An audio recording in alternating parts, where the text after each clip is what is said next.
volume apa? Air. Nah ini betul seperti yang dikatakan Wida, ini skalanya skala mini, skala kecil.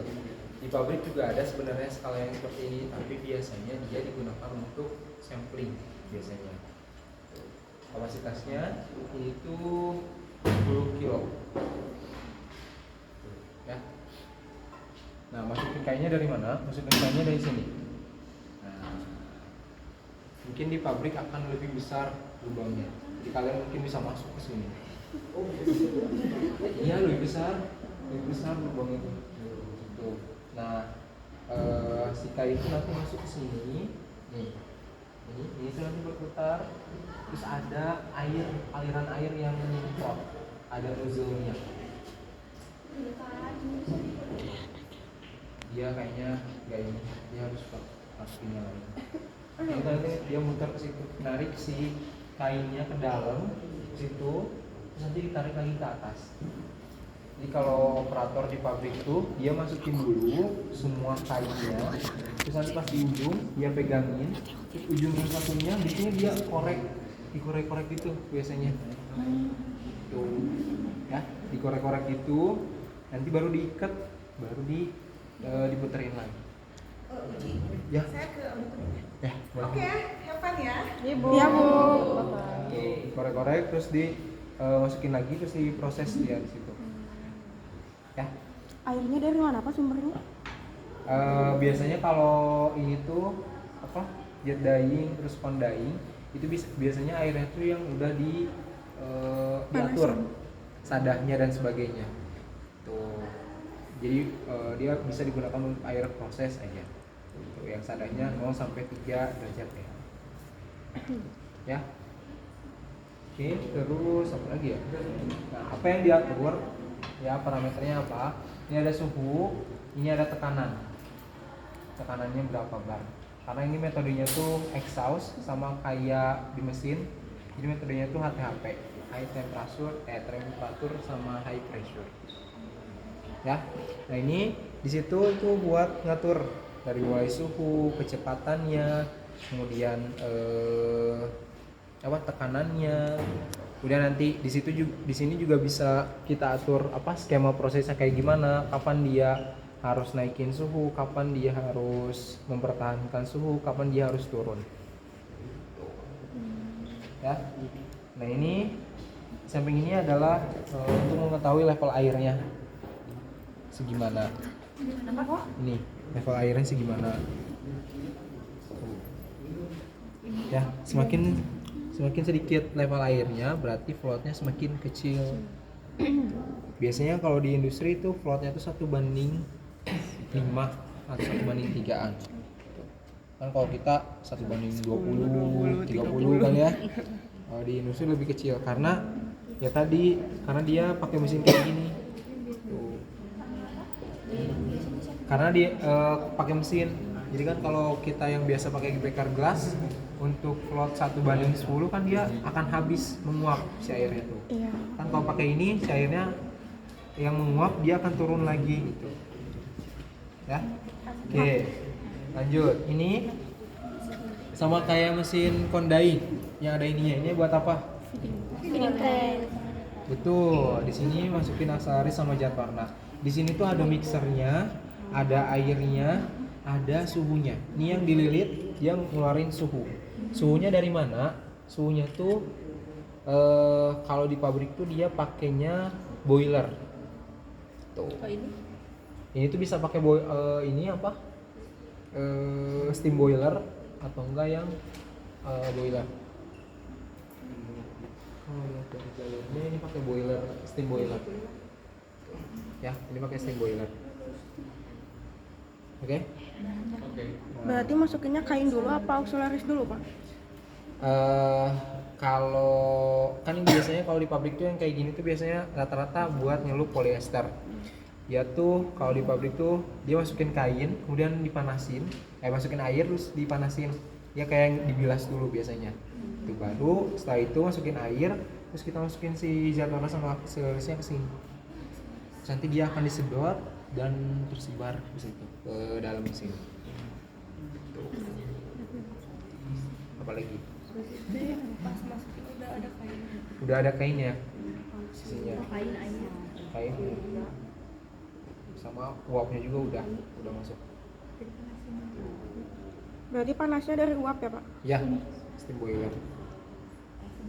Ada lagi? Iya, Pak. Tekanan. Semuanya.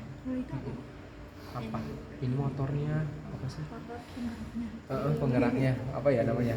Bukan turbin, apa ya? Iya motornya. Buat ngegerakin si yang tadi, si yang muter itu. Yang bulat-bulat tadi. Iya betul. Oke, ada lagi? Kalau kekurangannya pakai jet dyeing ada nggak sih Pak? Apa resikonya atau apa? Kekurangannya pakai jet dyeing paling dari segi ininya, metodenya. Kan kalau jet dyeing itu exhaust ya, dia akan lebih lama daripada continuous. Gitu sih. Ya. Terus penggunaan airnya juga lebih besar, betul. Daripada continuous. Iya, betul. Ini ada buat nyemprotin air. Dari sini dari feeding sini. Bisa dari sini, bisa dari si ininya. Komponen. Gimana Pak? Ini enggak sih yang di Dia ini tuh sistemnya tuh kain yang bergerak. Kain yang bergerak. Si airnya diem. Berarti kainnya muter bukan gara-gara nozzle itu. Bukan ya? Kainnya bergerak gara-gara nozzle enggak? nozzle nyemprot. Sorry. Berarti ini tuh sistemnya tuh kain dan air yang bergerak. Soalnya air yang disemprot, air yang disedot kemudian disemprot gitu, terus bolak-balik. Si kainnya terus berputar. Jenis kainnya apa tadi tuh? Udah dulu nanya. Kainnya ada gramasi di mana gitu.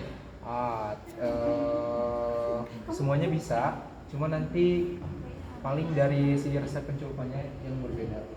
Kalau gramasinya yang tinggi berarti dia kan menyerapnya lebih banyak juga zat yang harus disiapkan. Terus di sini tuh metodenya open. Yang gulungan itu pokoknya. Kalau open wheel kan standar. Apa gulungan tuh?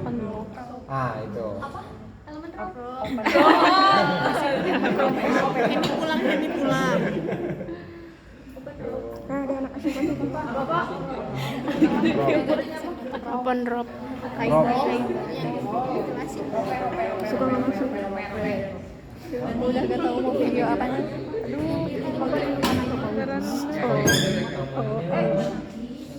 Nggak kelihatan ini makin maju. Masuk. Ada si komponen utamanya ya, ada si nozzle-nya, ada si penggerak itu apa yang baling-baling itunya motornya, dan suku gitu.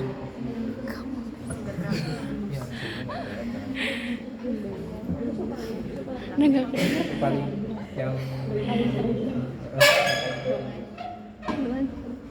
bisa apa lagi? Masuk kain jelas air.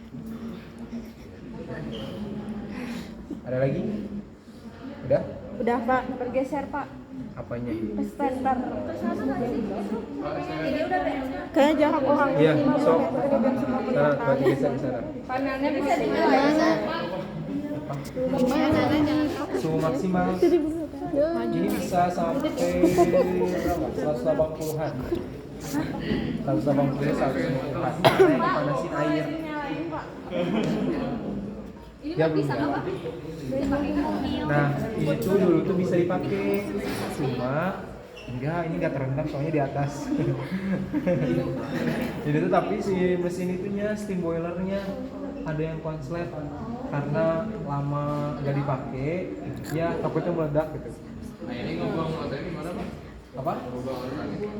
Ke sini, ke dalam nih. Iya, ke dalam itu yang kuning, yang kemarin. Cuma di langsung buang aja gitu. Iya.